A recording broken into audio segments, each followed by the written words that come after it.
नमस्कार दोस्तों, स्वागत है आपके अपने चैनल विनोद हिंदी पॉइंट में। दोस्तों, आज के इस वीडियो में आदिकाल से संबंधित महत्वपूर्ण प्रश्नों को रखा गया है, जो परीक्षा की दृष्टि से बहुत ही महत्वपूर्ण है। ईएमआरएस की परीक्षा में आदिकाल पाठ्यक्रम में लगा हुआ है। आदिकाल को हम 2 वीडियो में रखे हैं। आज का हमारा ये पहला वीडियो है आदिकाल से संबंधित। तो चलिए देर न करते हुए शुरू करते हैं आज का ये वीडियो। उससे पहले अगर आप चैनल पर नए हैं तो चैनल को सब्सक्राइब कर लीजिए, वीडियो को शेयर कर दीजिए। पहला प्रश्न है, पौमचर्यु को किसने पूर्ण किया? पौमचर्यु को किसने पूर्ण किया? पौमचर्यु जो है यह स्वयंभू की रचना है। इनकी यह रचना जो है अपूर्ण रह गई थी, तो पूछा गया है किसने पूर्ण किया, तो इसका सही उत्तर हो जाएगा उनके पुत्र जो है त्रिभुवन ने पौमचर्यु को पूर्ण किया था। अगला प्रश्न, अभिमान मेरु किसे कहा जाता है? अभिमान मेरु किसे कहा जाता है? तो इसका सही उत्तर हो जाएगा पुष्पदंत को अभिमान मेरु के नाम से जाना जाता है। इन्हें जो उपाधि मिली है अभिमान मेरु के नाम से पुष्पदंत को जाना जाता है। अगला प्रश्न है, पौमचर्यु में कितने कांड हैं? पौमचर्यु में कितने कांड हैं? 4, 5, 6, 7। महत्वपूर्ण प्रश्न है। वीडियो में जितने भी प्रश्न हैं सभी परीक्षा की दृष्टि से बहुत ही महत्वपूर्ण है। तो इसका सही उत्तर हो जाएगा पौमचर्यु में 5 कांड हैं। अगला प्रश्न, कौन सा कांड पौमचर्यु में नहीं है? कौन सा कांड पौमचर्यु में नहीं है? तो इसका सही उत्तर हो जाएगा परशु कांड। ये पौमचर्यु में नहीं है। बाकी विद्याधर कांड, अयोध्या कांड, सुंदर कांड, अयोध्या कांड, ये दोनों जो है रामचरितमानस के 7 कांडों में शामिल हैं। पौमचर्यु में भी यह 2 कांड हैं। राम कथा से संबंधित इनकी यह रचना है पौमचर्यु। अगला प्रश्न, पौमचर्यु में कितनी संधियां हैं? पौमचर्यु में कितनी संधियां हैं? 90, 83, 82, 85। तो इसका सही उत्तर हो जाएगा विकल्प ए 90। पौमचर्यु में जो है 90 संधियां हैं। अगला प्रश्न, किसके अनुसार अपभ्रंश का सर्वप्रथम उल्लेख वल्लभी के राजा धारसेन द्वितीय के शिलालेख में मिलता है?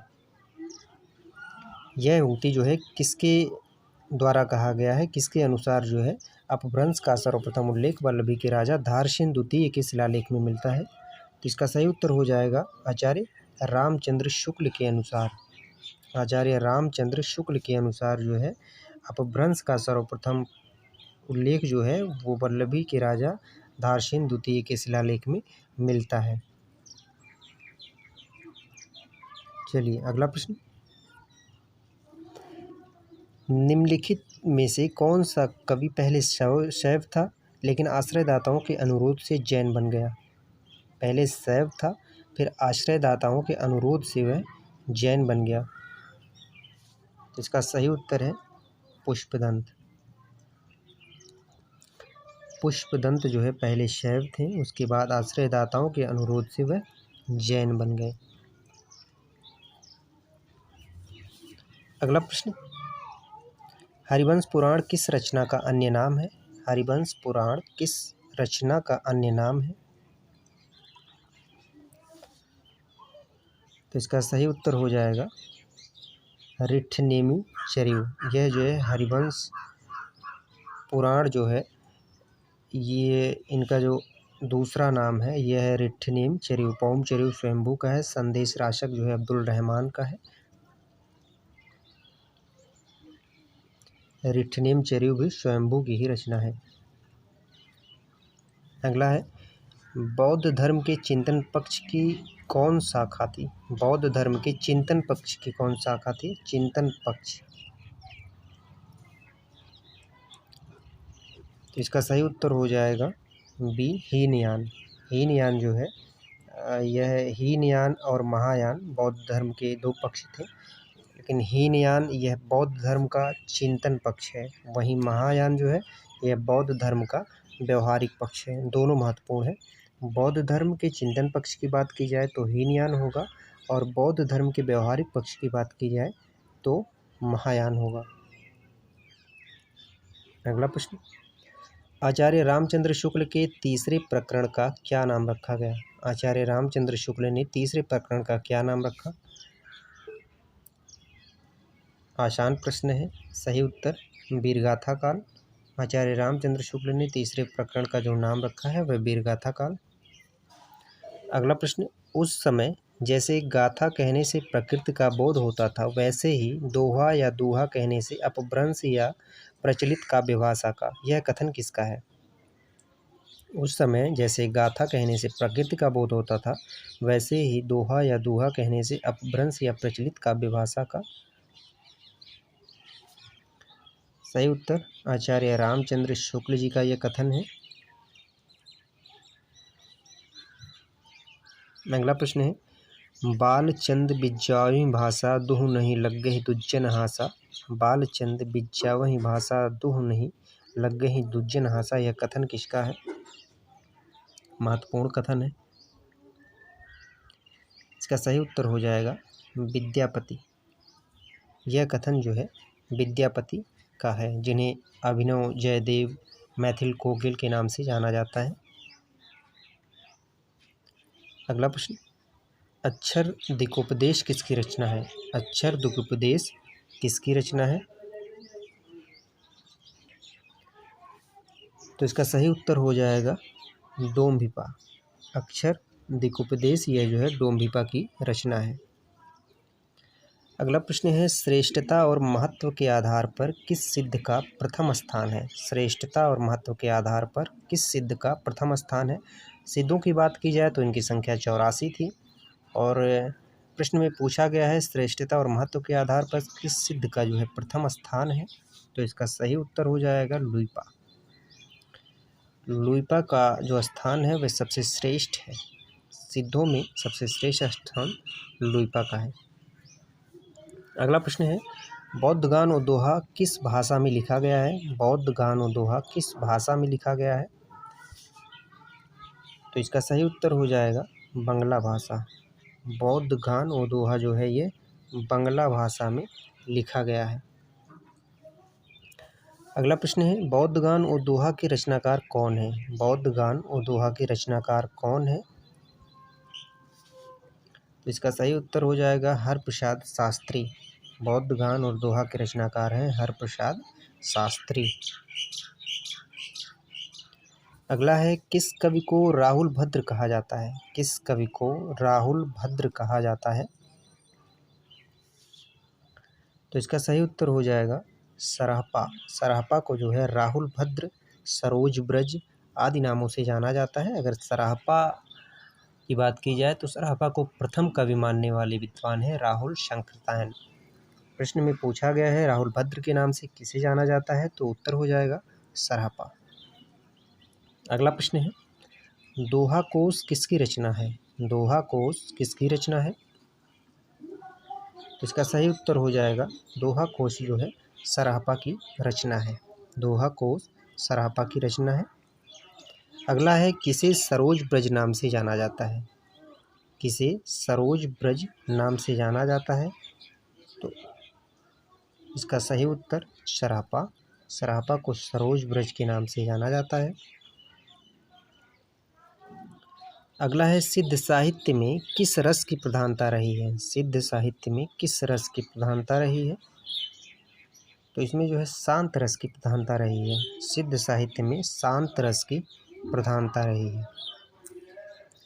अगला है, जसहर चरित्र के लेखक कौन है? जसहर चरित्र के लेखक कौन है? तो इसका सही उत्तर हो जाएगा पुष्पदंत। जसहर चरित्र के जो लेखक हैं वह हैं पुष्पदंत।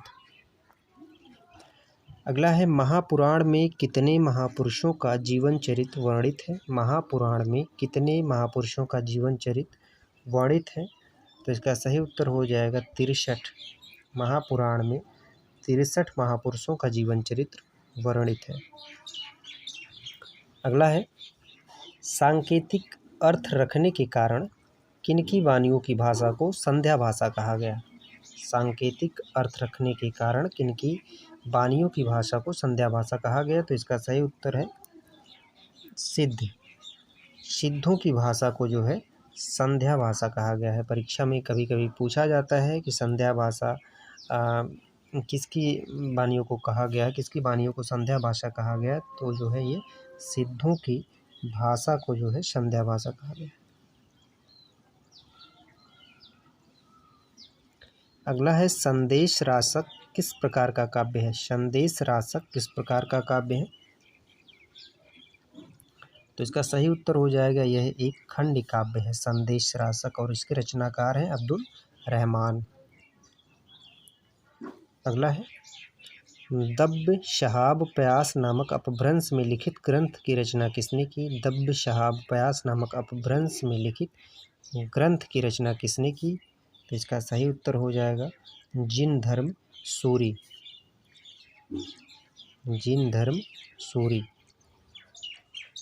अगला है श्रावकाचार की रचना कब हुई। श्रावकाचार की रचना कब हुई, सही उत्तर 933 ईस्वी में श्रावकाचार की रचना हुई, और इसके रचनाकार जो हैं देवसेन हैं। अगला है आदिकाल में खड़ी बोली को काव्य की भाषा बनाने वाले प्रथम कवि कौन है। आदिकाल में खड़ी बोली को काव्य की भाषा बनाने वाले प्रथम कवि कौन है, तो इसका सही उत्तर हो जाएगा अमीर खुसरो। अगला प्रश्न है नाथों की कुल संख्या कितनी मानी गई है। नाथों की कुल संख्या कितनी मानी गई है, आसान प्रश्न है, सही उत्तर 9। अगला है चंद्रधर शर्मा गुलेरी ने साहित्यिक अपभ्रंश को किस नाम से पुकारा है। चंद्रधर शर्मा गुलेरी ने साहित्यिक अपभ्रंश को किस नाम से पुकारा है, तो इसका सही उत्तर हो जाएगा पुरानी हिंदी। चंद्रधर शर्मा गुलेरी ने साहित्यिक अपभ्रंश को पुरानी हिंदी के नाम से पुकारा है।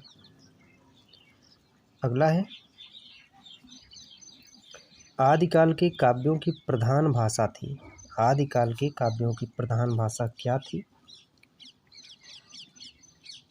तो इसका सही उत्तर हो जाएगा सी डिंगल पिंगल जो है आदिकाल के काव्यों की प्रधान भाषा थी, डिंगल पिंगल। अगला है आदिकाल के साहित्य में उपेक्षित रहा। आदिकाल के साहित्य में उपेक्षित रहा। आदिकाल के साहित्य में किसका अभाव रहा है, तो राष्ट्रीय चेतना जो है इसका अभाव रहा है। बाकी सामाजिक चेतना, धार्मिक चेतना, आश्रयदाता प्रशंसा, यह तीनों था। अगला है निम्नलिखित कौन सी रचना अपभ्रंश की नहीं है। कौन सी रचना अपभ्रंश की नहीं है, सही उत्तर हो जाएगा चित्रावली, यह अपभ्रंश की नहीं है। पौमचर्यु, पाहुड़ दोहा, भविष्यति कहा, यह तीनों है। चित्रावली जो है यह उस्मान का है और यह सूफी काव्यधारा से संबंधित है। अगला है अमीर खुसरो का मूल नाम क्या था। अमीर खुसरो का मूल नाम क्या था, तो सही उत्तर हो जाएगा अबुल हसन। अमीर खुसरो का जो मूल नाम था वह था अबुल हसन। अगला प्रश्न है निम्नलिखित में से किसका संबंध सिद्ध साहित्य से नहीं है। निम्नलिखित में से किसका संबंध सिद्ध साहित्य से नहीं है, तो इसका सही उत्तर हो जाएगा गोपीचंद। इनका संबंध जो है सिद्ध साहित्य से नहीं है। वहीं सराहपाल, सबरपाल, लुइपा जो है सिद्धों में सर्वश्रेष्ठ माने गए हैं। अगला है राउल बेल किस तरह की रचना है। राउल बेल किस तरह की रचना है, तो इसका सही उत्तर हो जाएगा गद्य पद्य मिश्रित चंपू काव्य है। गद्य पद्य मिश्रित यह चंपू काव्य है। राउल बेल जो है यह रोड़ा कवि की रचना है। राउल बेल के रचनाकार जो है रोड़ा कवि हैं।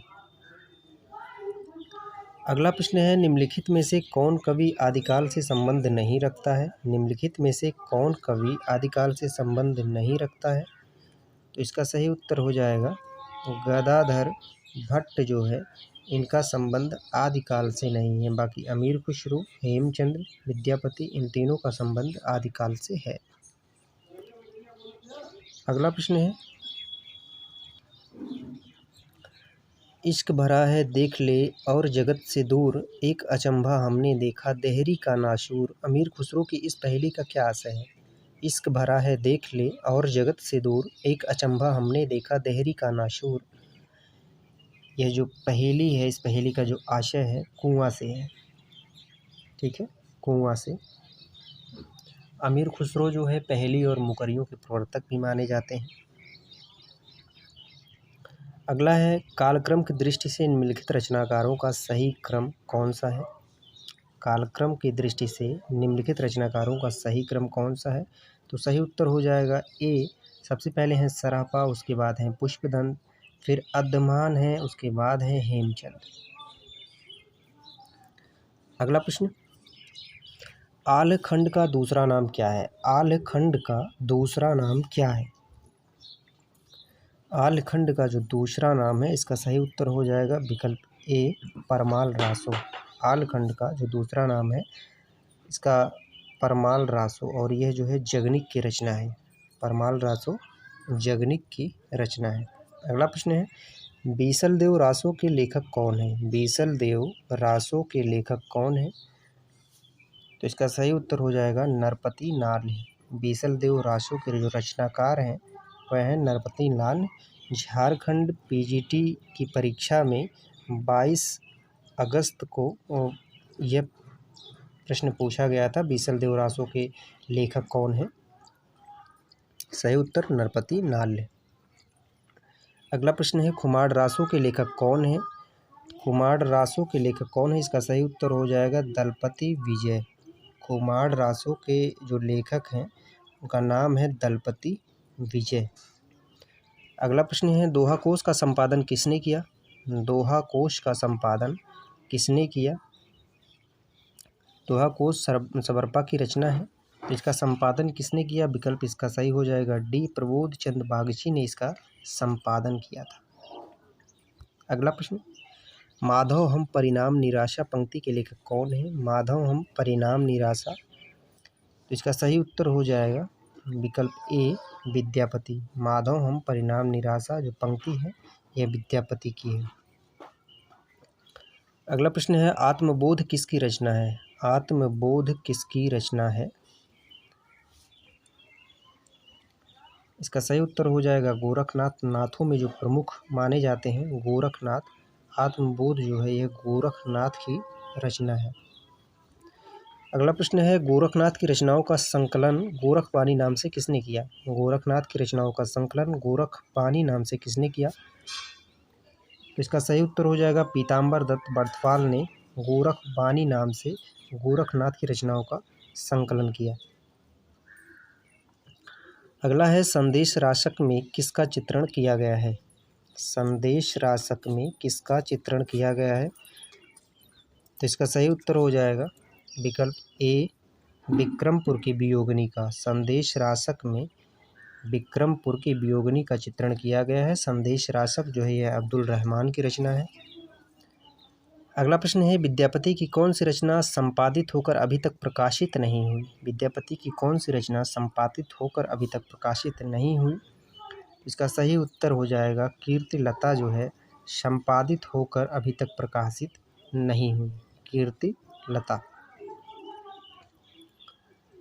अगला प्रश्न, सहजयान के प्रवर्तक कौन है। सहजयान के प्रवर्तक कौन है। तो इसका सही उत्तर हो जाएगा सरापा। सहजयान के जो प्रवर्तक हैं वह हैं सरापा।